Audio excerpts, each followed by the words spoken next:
Selamat siang, saya Asnama Median Ernawati Surani 6 Dening 14201208R dari kelas KPM 20B. Baik, saya di sini akan membahas tentang apa itu stres adaptasi. Stres adalah suatu keadaan yang dihasilkan oleh perubahan dari lingkungan yang dirasakan sebagai tantangan, ancaman, atau merusak equilibrium dinamika seseorang. Itu menurut Hoskins. Yang berikut ada sumber stresor. Sumber stresor dibagi menjadi dua bagian, yaitu ada faktor internal dan eksternal. Yang pertama ada faktor internal. Internal itu seperti faktor keuangan, keterbatasan fisik, penyebab yang dialami, masa pubertas, karakteristik atau sifat yang dimiliki seseorang. Yang berikut ada faktor eksternal. Contoh dari faktor eksternal itu seperti perselisihan dalam keluarga, perpisahan orang tua, mengalami kecanduan narkoba, atasan, iri kepada teman yang sosok lebih tinggi, polusi udara, dan sampah. Faktor yang mempengaruhi respon terhadap stres.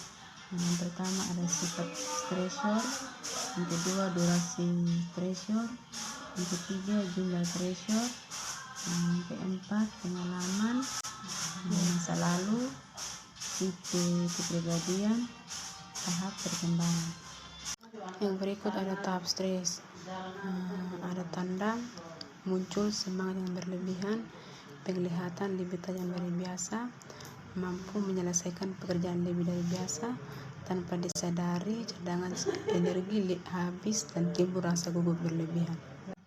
Dampak stres: letih sebangun pagi, lelah setelah makan siang, cepat lelah menjelang sore, lambung atau perut tidak nyaman, jantung berdebar-debar, otot punggung dan tengkuk tegang, tidak bisa santai. Macam-macam respon terhadap stres. Yang pertama, respon fisiologis. Contoh sindrom adaptasi lokal atau LAS. Yang kedua, sindrom adaptasi atau umum gas. Yang kedua ada respon psikologis, perilaku destruktif dan konstruktif, perilaku berorientasi, tugas mekanisme pertahanan ego.